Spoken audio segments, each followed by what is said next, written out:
Hey guys, so welcome back to the Great Ace Attorney Chronicles. Let's carry on where we left off. We're here in the warm-up act of case number 5. A few things brewing in the background.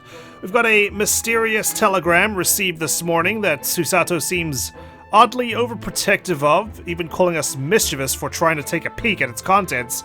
So I'm kind of concerned about what it contains. We've also got the Pawnbrokery here that pays way too much in surveillance costs because of the colored photographs that are produced by the cameras overlooking that front desk there. And we've got Sherlock Sholmes reunited with his violin, so we don't have to hear the strangling cat every morning now. So that's good news. I suppose let's take a look around the Pawnbrokery. I'm sure Susato wants to add to her portable Wikipedia she's been carrying around, that blue book she's always tucked in her sleeve. So let's examine. What's an assortment of things there are on these shelves here? Crockery, footwear, clocks and watches. Almost anything you care to imagine. Yeah, it's like an Amazon warehouse. Before, obviously, Amazon came into existence. Probably has overnight shipping as well. Though that probably helps that this Pawnbrokery is down the road from where we live. I guess. Those are forfeited items, offered for sale by the pawnbroker. What does that really mean, though? So, my understanding is that people bring along their items to the Pawnbrokery, offer them in exchange for a loan, so they're basically collateral. If they can't pay the loan by the end of the week, the items are forfeited and they are offered for sale, and they must wallow in despair, seeing it on the shelves or whatnot, I guess, with a price tag, knowing that they can't buy it back. When you pawn, or colloquially pop, an item, the broker loans you money against its worth. He stores the items for an agreed period of time, after which the loan must be repaid. If not, he is free to display it in his shop for sale, at a price of his choosing. Oh, yes. Now you've explained it, I'm noticing little price tags on everything. I guess I didn't see that before. I didn't realize this was a shop. Of course, simply by paying the agreed interest on the loan, one can extend the period of safekeeping. So you may pawn that black garb of yours without fear, my dear fellow. Are you talking about my clothes? If so, you know I can't do that. This is the only outfit I have brought with me from Japan. I can't afford a new set of threads because we're not getting any clients. My treasured university uniform? Never. It embodies my student spirit. It'd be like if I pawned this katana of mine. Like, that's got Kazuma's spirit in it, you know? It just can't happen. Look at this. What could this lovely big shiny box be? That, my dear madam, is a music box. Surely you have such things in your own country. I believe we do. I just didn't expect this one to be so big. Oh my. Yes, but I've certainly never seen one so large before. Shall we listen a while? Why not? It's like a jukebox. Oh, that is soothing. Oh, much better than what we listened to this morning. Ah, what a sublime sound. It's like the music of angels. Never heard anything like it before in my life. Even Ryunosuke's relax. I could fall asleep. This particular specimen is of the larger variety, commonly found in public houses and restaurants. Ah, so it is like a jukebox then. There's a metal disc inside on which the notes to be played are recorded. Simply by replacing the disc with another, any music you care to imagine can be played. Interesting. My goodness, what a simply delightful machine. Can't believe, like, you know, these complicated contraptions existed all the way back then. Obviously, you know, it's probably simple by today's standards, but goodness me, technology is just wondrous. I've said it numerous times in other videos, like, just looking at my computer beside me right now, I'm just seeing all the components. I just don't understand how it can produce this image. And I've got a microphone and battery that's capturing my voice, and it just boggles my mind. This is why I didn't get into engineering. I probably would have gone insane. Indeed. Though their popularity has waned recently with the development of the gramophone, of course. Ah, I see. Do pubs and restaurants use gramophones? I didn't realize that. I thought that was more of a home thing. Science and technology advance at such an overwhelming pace. I know. Can't wait to see what's going to happen in the next 30 years. There seems to be a little door hidden behind that curtain there. That leads to the storage room, where Mr. Winterbank keeps articles that are currently in pawn. Ah, I see. There's nothing of particular interest inside. I certainly wouldn't recommend any larcenous activity. Right, I'm sure there's nothing of particular interest. That's why you installed cameras. Am I wrong, Mr. Sholmes? Not that I would commit any larcenous activity. I've already been arrested twice. There will not be a third. Recommended or not, it's not something I tend to do. I'm not a kleptomaniac. There's but one key, and Mr. Winterbank keeps it in his pocket at all times. Before he sleeps, he places it into a small pot, which he slides under his pillow. Wait, what? He sleeps with a pot under his pillow? I mean, I would have thought that gun he normally carries would have been under his pillow, but the pot? How uncomfortable is that? How on earth do you know about that, Mr. Sholmes? I mean, you didn't need to put it in a pot, did you? Just slide it under your pillow. I'm sure, you know, your neck would be certainly grateful for the new position. I am a detective, sir. It is my business to know what others do not. I see. I am frequently assailed by information that I neither care for nor wish to retain. Mr. Sholmes, you're a wonder. Why don't you just invest in a blue book like me? That way I can record all the information. I don't have to store it in my brain, which has limited space, of course. At least my book is never ending, it seems. And it still fits under my sleeve. And the prime suspect of this pawnbrokery is ever burgled. Never trust a detective. Over on the desk. Look at that enormous ledger open on the counter there. Mr. Winterbank is, if nothing else, very particular about recording the items he accepts. He'd have to be, otherwise he'd get himself into all sorts of trouble. Like, you know, one of his clients might take back a viola instead of his violin. Which might explain the thing that catches my eye far more than the ledger. The gun itself. I'm kind of worried. I feel like that gun's going to be a murder weapon, and Mr. Winterbank is going to be our client. Of course, we still don't know what the telegram is all about, so I just know that this is going to be a crime scene. Like, we've already established there's security cameras and whatnot. The unspeakable story, the manuscript in the safe, probably the same thing. This revolver here. Don't know how the hounds of basketball come into play, but, you know. Who knows? It's an Ace Attorney game. Coincidences are all over the show, just look at the last case. Do not entertain even a single thought of pilfering an article herein, my dear fellow. What? You lost me, Mr. Sholmes. If I wasn't reading that in the text box, that would have flown over my head. I assure you, Mr. Winterbank would not hesitate to draw that weapon with a speed belying his portly size. Right, I can imagine. Now I just have to question, is he going to aim it at the burglar, or is he going to aim it at himself? Oh, you don't mean he'd... Blow his brains out? Indeed. In recompense for his blunder. I knew it. It just seems like the kind of thing he'd do from what we've known from him for the first 5 minutes. Oh my. But in any case, of course we would never do such a thing. How could you even suggest it? Yeah, don't give us any ideas. Now what do you suppose this rather enormous machine does? It seems to have 2 little windows for looking through. Allow me to enlighten you, my dear fellows. What you are looking at is a stereoscope. A stereoscope? Fascinating! No, it's a stereoscope, not a stereoscope. Fascinating. It is aptly named, I assure you. Look through the eyepieces and see for yourself. Oh, I should be delighted to. Excuse me a moment while I just have a look. Just before you do, there is something I should point out. What, it's got a scary maze or something inside? My dear fellows, in order to see the image properly, stereoscopically, as it were, you will need to be cross-eyed. However, if that is beyond you, it is of little consequence today. I must admit, I can't go cross-eyed on demand. I have to do that whole thing with the finger, and I have to, like, slowly draw it towards me like I'm going to stab myself in the face with it. I wish I could go cross-eyed. I wish I had any sort of quirk, you know, like wriggling my ears or whatnot. Alright then, I'm going to try it. Go for gold, Susato. Ah! Mr. Naruhodo, you must see, at once! What's going on? Why isn't we got tense music playing? Oh, alright then. Is there a body inside?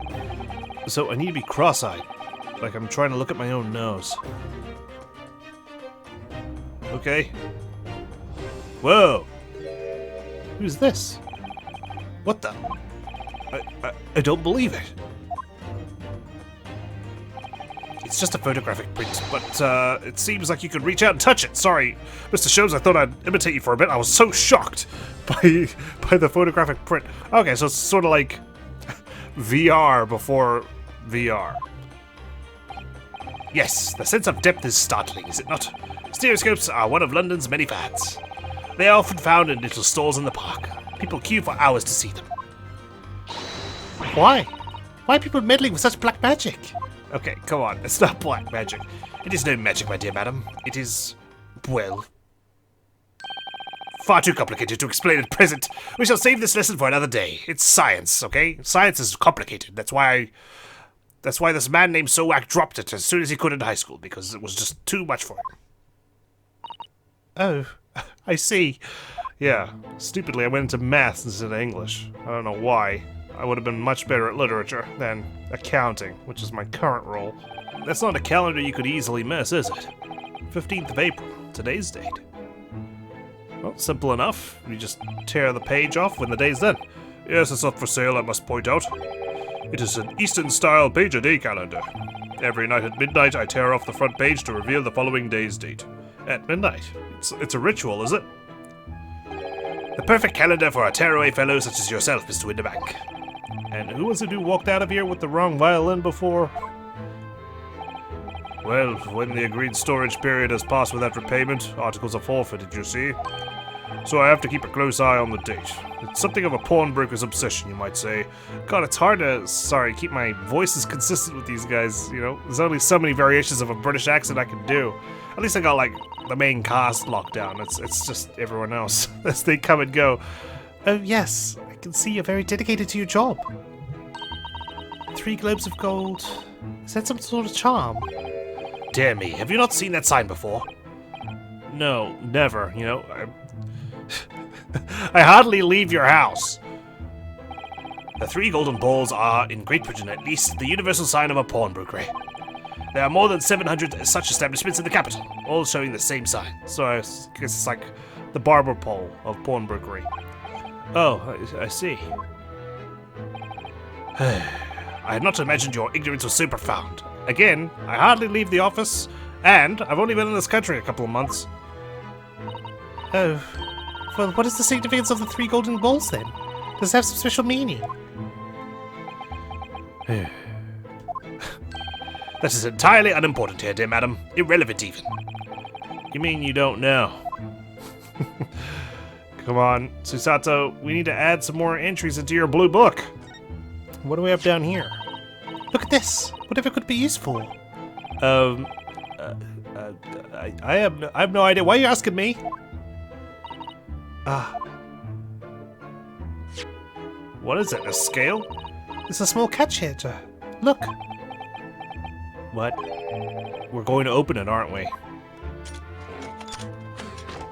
Ooh. Oh my, that's amazing. It has some sort of spring-loaded mechanism. Which we'll never manage to put back to the way it was before. Don't touch anything! You break it, you buy it! What are you two doing? What? No, nothing! no, nothing at all. I was just looking around. Wow, what do those golden balls mean again? Whatever this device is, it seems to have a pair of little windows to look through. I feel as though I've seen something rather similar to this elsewhere. We have?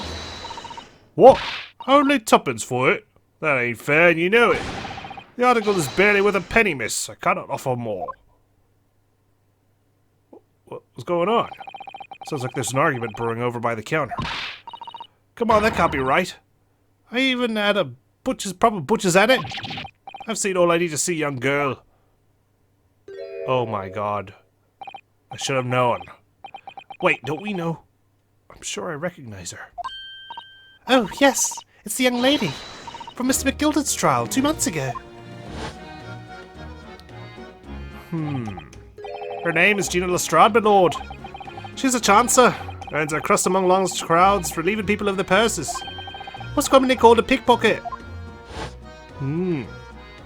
She's back. Should have known. Completely forgot about her. Gina Lestrade. Gordon Bennett, you lot. Hey now, uh-oh, she's loading her gun. That entire time I could have run to the desk, picked up that revolver, and blown your head off, you know. But I'm a innocent man. I don't commit murder. And I certainly do not commit larceny. Hello, Miss Lestrade. I hope you've been well. What? You remember me then, do you? Well, I remember being completely surrounded by smoke, that's for sure. So, what are you doing in here? Down and out, like the rest of us. Have to eat. Come to pop that black weasel. Sorry, coat, have you? What is it about this black uniform that makes everyone comment on it? You think I'm just gonna strip naked in the middle of this pawnbrokery? You know? Like, if I was gonna pawn it, obviously it'd be in my hands, not on me. It's clothes. Ah, good day. Unless I'm much mistaken, you would be the young pickpocket who stole our experimental smoke grenade launcher. Ah, Mr. Sholmes. So, you have something of value to pawn, do you? Allow me to see that article, and I shall negotiate with Mr. Winterbank on your behalf. It's probably stolen, Mr. Sholmes. Pull the other one. I don't need no help from some stuck-up D. Get out of my business. Go on, or I'll make trouble for you. As you wish, Miss Lestrade. I will happily remove myself from your presence. Since we got Lestrade here, are we gonna get Moriarty as well while we're at it? He's really done it. He's gone. He left. That's all it took. I'm sorry, but as I said, there really is no room for negotiation here. What is that thing he has in his hand? Some kind of metal disc? Is it for the music box? And you! Go on, leave me alone. Oh, Miss Lestrade, just pretend we aren't here. We shan't be offended in the slightest. Yeah, we're invisible. Susato-san can really stand her ground when she wants to. I admire that. She's not a doormat. She's willing to stand up for herself, even in court. Like, you can tell she's nervous about going against custom because obviously, you know, everyone's complaining because she's not only just a judicial assistant, but she's a woman. But the fact that she manages to contribute, and at least the judge gives her the time of day, you know, when she says something, the judge is always going to be like, actually, she has a point, and that's good. I respect that. And I respect that even though she's terrified of going against custom, she does so anyway because she knows that I need her help, and I appreciate that. Whatever. Right, well, time to talk with you. How have you been? Pawnbroker's customer?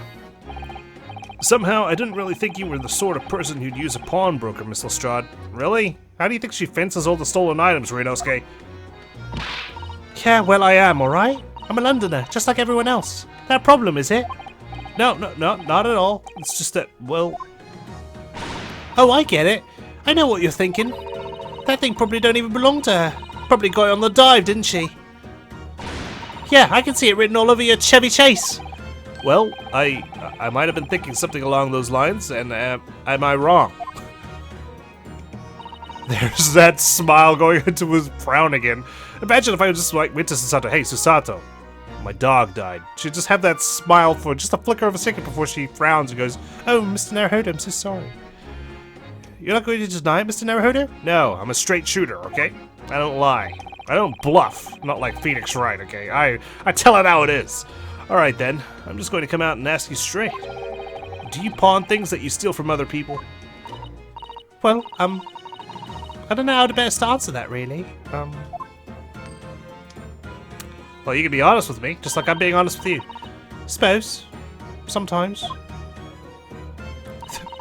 You're not going to deny it either, Miss Lestrade. Susato, what do you think of us? You think we're just all a bunch of liars? But not this time, alright? I swear. That thing belongs to me. The disc that Mr. Winterbank is holding? Perhaps we should see what he has to say about all this. In the meantime, would you like to take a look at my armband? Would you ever look at... That's strange. Where's my armband gone? Oh my god, she's taken it! What's the problem? Something wrong? Don't suppose... You're looking for this? How dare you! Are you gonna pawn that? Yes, but how? And when? And how again? God, it's like those cuffs appearing on my hands all over again. I got a talent for it, haven't I? Diving. It's bordering on black magic. That's true black magic, Susato, okay? Not that stereoscope back there. And it makes what I was about to say about my armband seem a little... dull. So, what do you want to tell me about it then? It's worthless. You can't pawn it for anything. I'm telling you, no one will understand. Mr. Winterbank, please explain Miss Lestrade's disc. Mr. Winterbank, what exactly is this metal disc that Miss Lestrade has brought in? It seems to have hundreds of tiny little bumps on its surface. Oh, this is a music disc, you see. For use inside a music box. Aha! In a music box? What? You don't even know what a music box is? You Eastern lot ain't too savvy, eh? I know what a music box is. I've just never seen one of these discs before, okay? Jeez. Small protrusions on the metal disc encode the tune to be played by the music box. You simply insert the disc and set the machine going, and beautiful music plays. It's so incredible. Tell us, what tune is on this disc? Well, I'm afraid I couldn't tell you that. There are so many different types of music box, you see. British-made, German, Swiss. I have no way of knowing which particular machine this disc was made for. Ah, I see. And that's it in a nutshell. I wouldn't have any customers for an item like this, even if the young lady forfeited it. Really, I'm already offering more than I should at a penny. That's a packet of lies! He told me he did! He said it was... well... Well? He? Who? Never you mind. It just ain't right, that's all. That disc's worth good money, I know it is. I thought she was talking about Mr. Winterbank for a second, but no. Someone else. Well then, you'll have to try your luck at another pawnbroker's, won't you? Ugh! Gina Lestrade, she come here often? She's been in before, of course, this little tatterdemalion. I see. And brought some dubious article or other with every single time, I might add. Dubious? What are you trying to say? I'm an honest customer, me. So, is there something dubious about the disc she brought in today? Well, if only it were that simple. Sorry? What do you mean? What she actually brought in was a storage ticket. A what? Ah, a storage ticket. So... Mr. Strider has actually come to redeem an article from you today, is that right? Yeah, that's right. A girl like me has a lot of stuff what needs storing. Alright, yes, that's definitely dubious. Probably because, I mean, does she even have a home? Or is she like a street rat, you know? The article in question would have been forfeited at midnight tonight, but as she gave me the ticket for it and repaid both the loan and the interest, I was obliged to return the article to her. But what was the article? Do tell us, Mr. Winterbank. The little scamp is wearing it, madam. What, the scarf? Oh, the overcoat. It's the overcoat that she redeemed. Oh. What? What's wrong with that? It fits, don't it? I mean, it's mine, so of course it does. So, what about the disc then? How does that come into all this? The disc is something else. A new article to pawn if the girl and I could agree a price. New article to pawn. I'm confused. I thought you said that Miss Lestrade brought in a storage ticket today. It's really quite simple. Yes, the child brought me a storage ticket and the money owed on it, as you say. But she also brought the disc. For this heavy black coat, which you returned to her care as I understood it. That's right, yes, and rather unsurprisingly, as soon as that little ragamuffin put the thing on, she went rifling through the pockets. Oh, you mean... She was seeing if there was anything worth pawning inside. What? Don't you know it's rude to stare at a lady? Ah, I see. So it came from the pocket of the overcoat, did it? if you meant this disc, then yes, exactly, ma'am. Okay, that's pretty ballsy. And she immediately tried to pawn it. For quite a high price as well. This is all rather suspicious, I think. Give it up.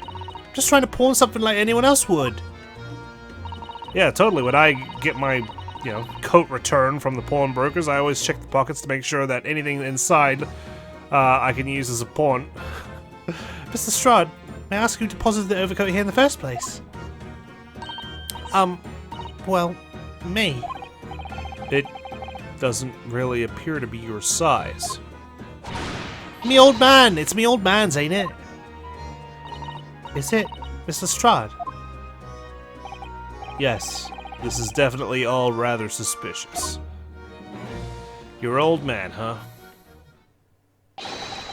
Out of my way, please! Who's that now? Oh my, who are you? Who's this picture postcard English gentleman? Wow. Damn. Good day to you, ladies and gentlemen. What's your problem, eh? There is no problem, as long as you remove yourself. I have a matter to discuss with the proprietor. And if you intend to make a problem of it, I shall see you outside, little girl, for the hiding you deserve. Wow. Look, ain't it obvious? I ain't done talking with him yet. If you think you're such a gent, you should know how to wait in line. Well, you are an impudent little brat, aren't you? As well as a pickpocket. Who are you? How do you know who I am? The question is, how do you not know who I am? You haven't the courtesy even to remember the faces of your victims, it seems. What?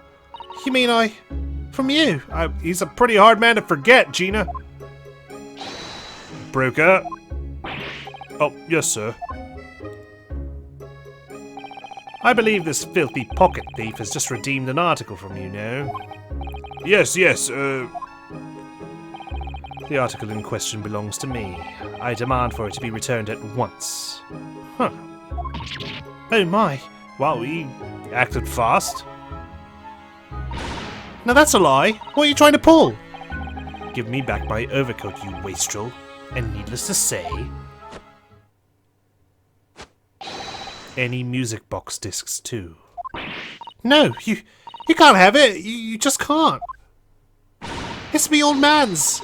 Or it was. Now it's mine. What's going on? Goodness, Mr. Naruhodo.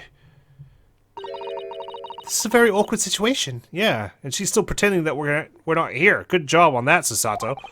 Yes. I think perhaps we should hear both sides of the story in a little more detail. We can have a mock trial. The gentleman's accusation. Mr. Strahd, is what the gentleman is saying. What do you think? It's all lies, ain't it? Obviously. I swear on my life. I ain't never laid eyes on that dandy before. Let's hear it now, you little ragamuffin. You stole it, didn't you? That ticket you brought in here just now. No, I swear. I swear to God. It was barely an hour ago. I was walking along the street, minding my own business, when this little gutterling ran into me. I knew at once what had happened. I've been robbed yet again, I thought to myself. Those wretched pickpockets. Well, maybe it's the way you dress, sir. You're kind of like honey to these pickpocketers, who are basically like bees waiting to sting you. Yet again? Oh, yes. As you can see, I'm a man of impeccable style. Yes, that's what I just said. You're kind of bringing it on yourself. You might as well wave your wallet around while you're walking down the street. This isn't the first time that I've been targeted by these back slum scoundrels. Now then, relinquish my overcoat. Doesn't seem like the kind of overcoat you'd be wearing. It's kind of, in tatters. Certainly not as fancy. Come along now, Mr. Strahd. Give the gentleman his coat back. If you're going to cause trouble, I shall have no choice but to call the police. Hold on. Why does everyone think it's me? Just look at this dandy cove, and you think I'm the dodgy one.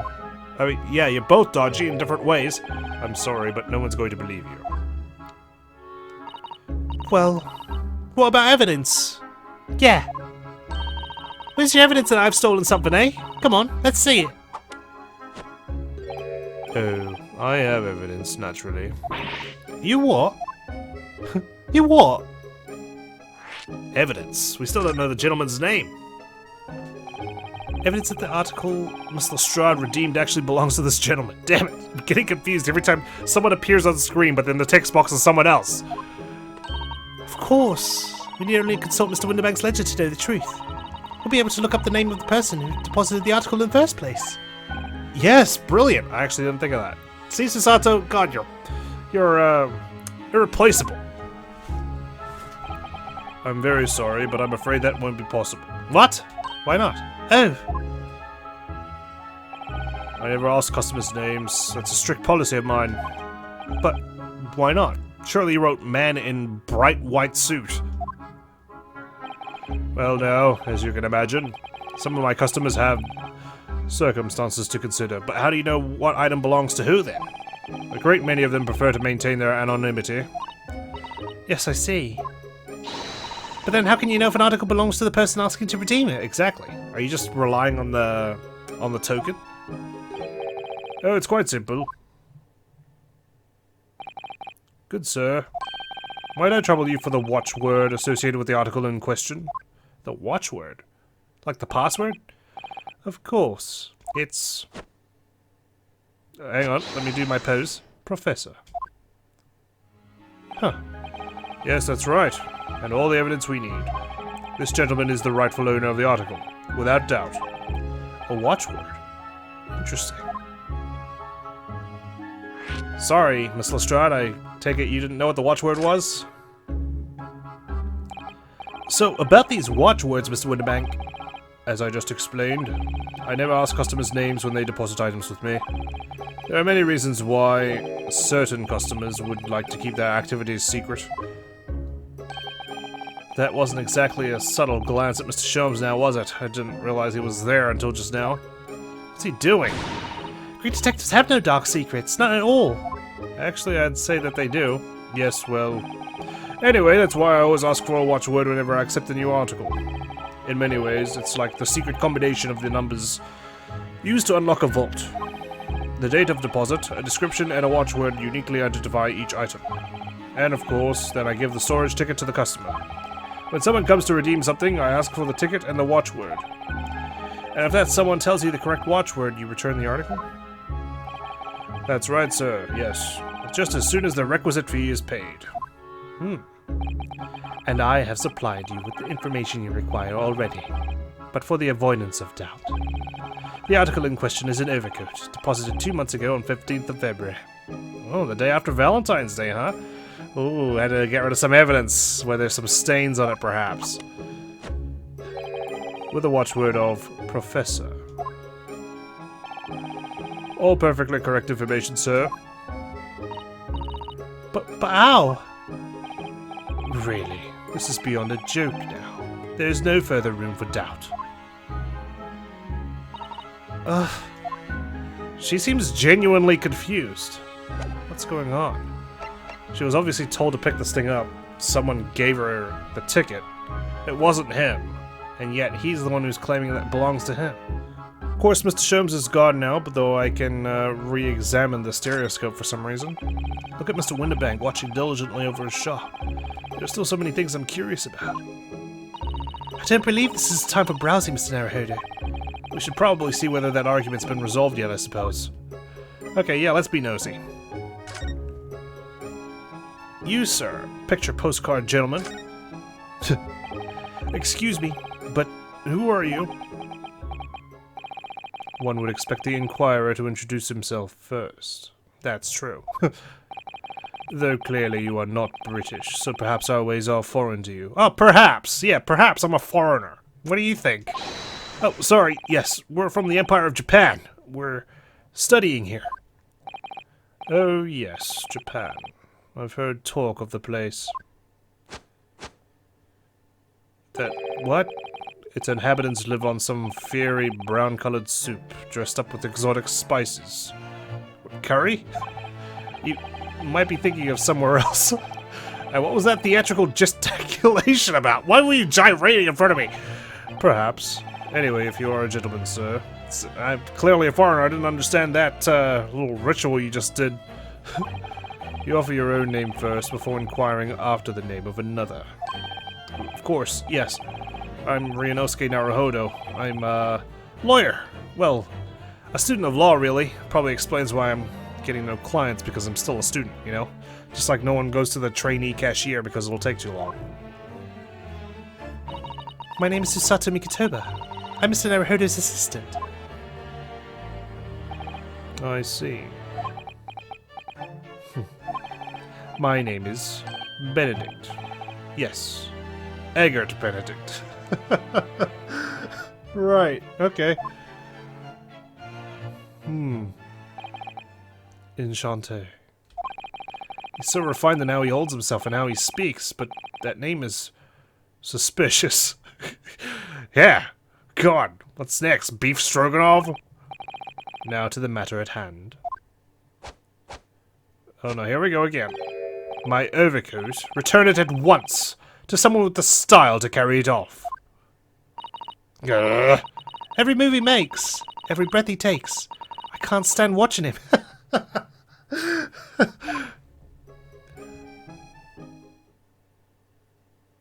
There you go. Okay, looks totally different now. So, let that be an end to the matter. And thank you for your custom, Mr. Eggert Benedict, sir. I feel like he's gonna break into a dance every time he does this pose. Speaking of dancing, with such reasonable rates of interest, I may even decide to come back. This is why I hate grown-ups. Just because I'm a diver, everyone thinks that makes me a liar. Yeah, you don't exactly have the greatest reputation. It's not an honest living, so we can't believe you to be an honest person. I can't believe you. How could you be claiming to be a victim right now, Mr. Strad? And the contents of the coat pockets, if you please, broker. But of course, sir, here's the disc for you.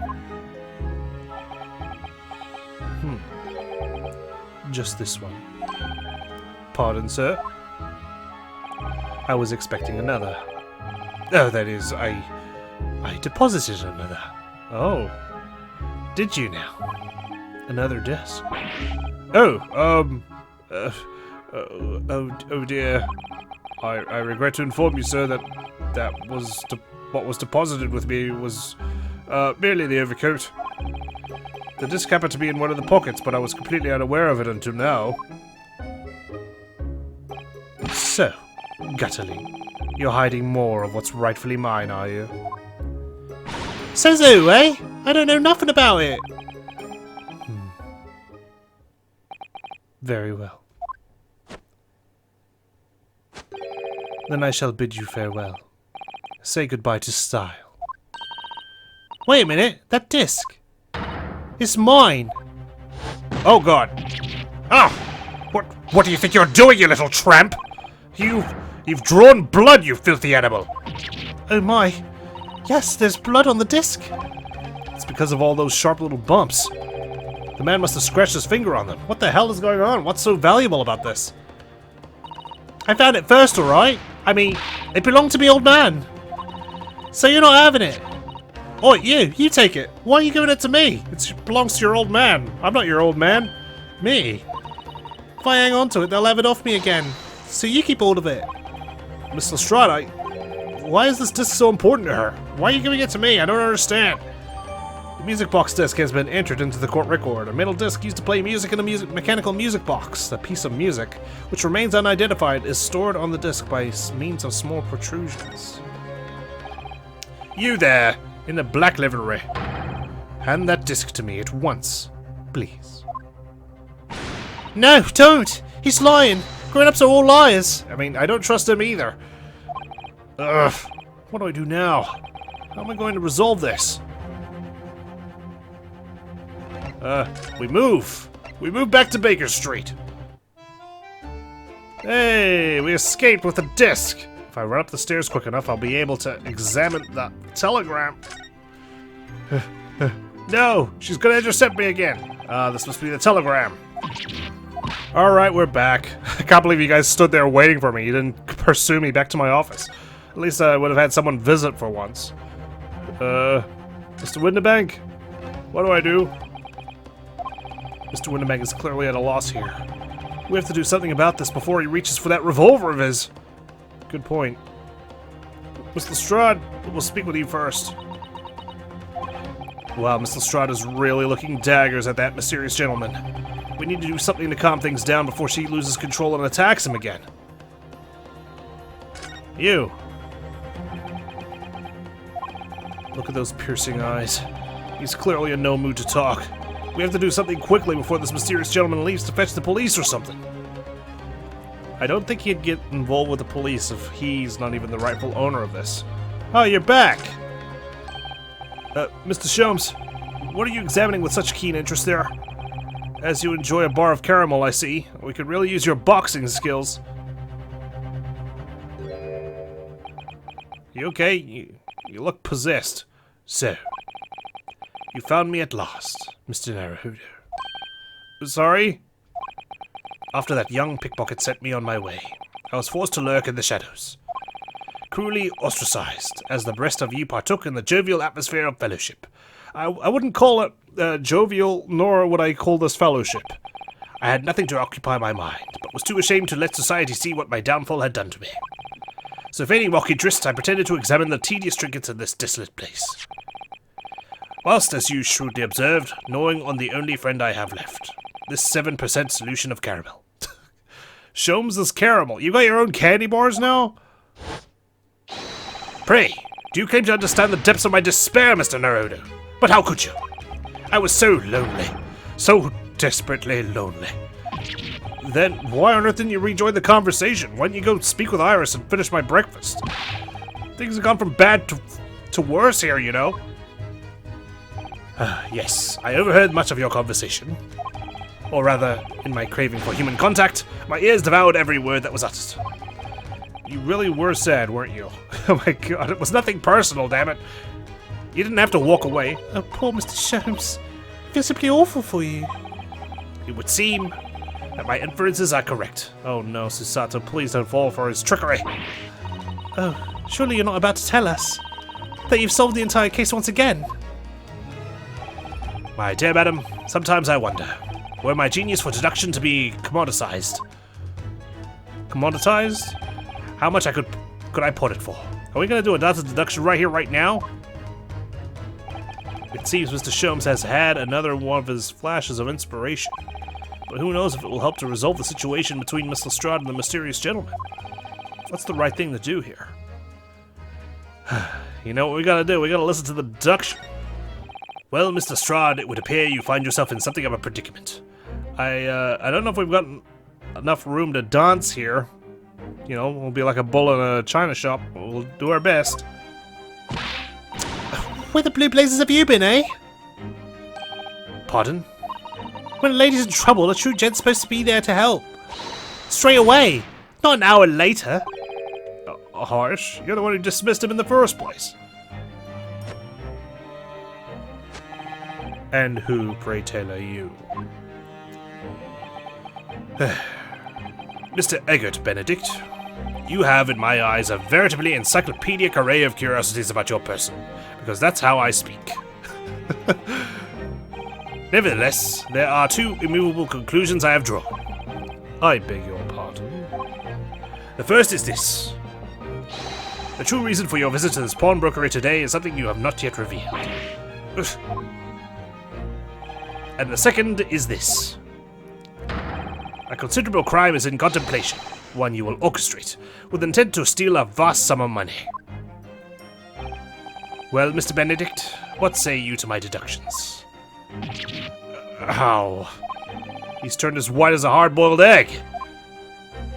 You picked a good name. It would seem that once again Mr. Sholmes has made a flawless deduction.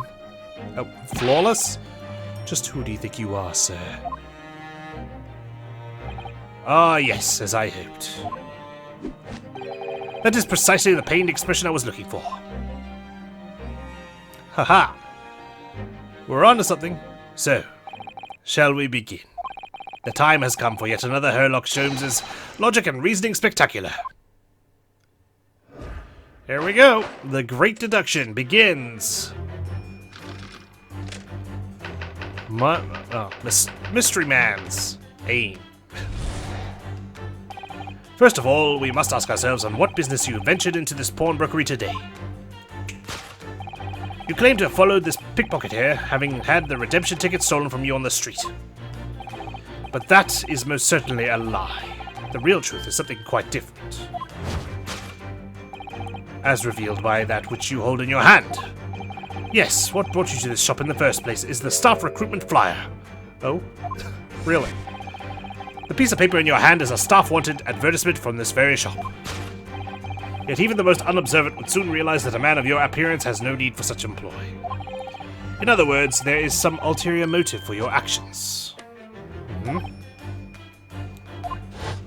got different initials on his cane too, AG. The cane, which you unwittingly clutch to your person, exhibits an incontrovertible contradiction. What utter rot. I've had this cane for years.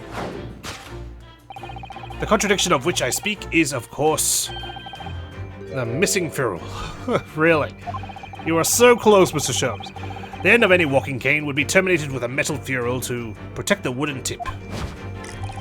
And yet detailed analysis shows the wooden tip of this stick to be utterly bare. You needed your goggles for that? Therefore, there is only one conclusion. The rod that you hold in your hand, which appears to be a walking cane, is in fact no cane at all. Aha. You recoil, sir. Is something wrong? And in your recoiling, you inadvertently facilitate the answer of the next conundrum to present itself. Namely, what is the truth behind this rod you bear? Yes, your reaction betrays the truth. The handle, which you evidently would like to conceal, is the key to understanding this riddle, you see. From the moment I saw it, my suspicions were aroused. Wow. What walking cane demands such a stout handle? Mused I. But of course, as I said, this is no walking cane. No, that rod. Oh? Is the broken handle of a shovel. What? Are you insane? And now, having determined this undeniable truth, the conclusion is clear. Your true motive for coming here was to take employment at this establishment in order to excavate the ground beneath the premises. What a calculated crime you have conceived, sir. A wickedly calculated crime. Right, so he's, what, looking for the deed to the place so he can tunnel underneath? Okay, very interesting. Great crime. Now, Mr. Benedict, let us continue. For we must expose the details of this elaborate crime you have in the planning. This is utterly absurd. You suggest that I, a gentleman, intend to excavate the ground beneath this pawnbroker with a broken shovel. What on earth do you propose I could expect to find there? Uh-oh, he's gyrating again. Some long-forgotten treasure, I suppose. Save for such a fanciful theory. What possible reason could I have to do as you say? Oh, but there is ample reason. As you are only too well aware, Mr. Benedict. Ah, and your furtive glance is more telling than I could have hoped. What? Let us consider what would motivate a man to infiltrate a shop such as this and covertly dig beneath its floor. The answer is revealed by the council notice on the counter to which your eyes were inadvertently drawn. This letter gives notice of public works to be carried out in the local area. And according to the enclosed plan of the upcoming sewerage works, beneath this shop runs a sewer that adjoins another, one that runs under the bank of the opposite side of the road. This madness has entered the sewers now, has it? By excavating the ground beneath our feet, you would gain access to the waterway. That flows in very close proximity to the great vault of the financial institution opposite. What are you... In summary, sir, you devised a master plan to pull off an elaborate bank robbery by dint of the underground tunnels. Master plan? Wow. Which brings us at last to the final chapter of this lurid scheme. It's like he wants to take credit for this ludicrous plan. With what plunder did the thief hope to make off from the underground vault of the bank? Are you quite serious? Having consulted with Scotland Yard some days ago, I happen to know the answer. But naturally, the answer is no secret to you, is it, Mr. Benedict? I have no idea what you're talking about. Allow me to present a rather interesting piece of evidence. You see, this picture postcard tells us all we need to know. The Crystal Tower. Haha, I knew this would come into play. We saw the advertisement for it in the caravan, on the omnibus of Case 3, and we did hear mention of it in Case 2, I think, when Sherlock Holmes was talking about a potential bombing of the Crystal Tower. Postcard of the Great Exhibition. I'm afraid you've quite lost me. Currently in the final stages of preparation, the Great Exhibition will soon be underway. And the government has provided extra funds to complete its centerpiece, the Crystal Tower. Funds that currently sit in the vault of the bank, on the other side of this road. Pardon? Yes, the considerable crime you've been contemplating. planning to rob the bank is the theft of that which sits in the vault of the bank. The special reserve funds for the great exhibition. Of course, that is top secret police information. So keep it under your hat, please. Good job, Sherlock Holmes. We just told a criminal that there's a large sum of money that can be stolen from the bank opposite the road. Perfect. That concludes Sherlock Holmes' great deduction of this pawnbroking puzzle. Alright, well, he looks very proud of himself. It's certainly a an elaborate story, one that, you know, you could almost believe. Mr. Sholmes, if only he didn't have a reputation for getting so close yet so far. Well, Mr. Naruhodo, an impressively upbeat deduction for a detective racked with loneliness, wouldn't you agree? Was it true what you said about the bank over the road and what it has in its vault? Because, seriously, man, I'm running out of cash. I've dried up, okay? And I've got nothing to pawnbroke. I certainly can't give up my uniform. I may need to bust into that bank and steal some funds. Indeed. Though few know of its existence, it is one of the government's most closely guarded secrets. I feel like someone's actually going to do that. Someone's actually going to tunnel in from this pawnbrokery into the bank. Gregson told me, in the strictest confidence. But you just announced it to everyone here. Rather loudly, in fact, and proudly. Ah. Well, fuck.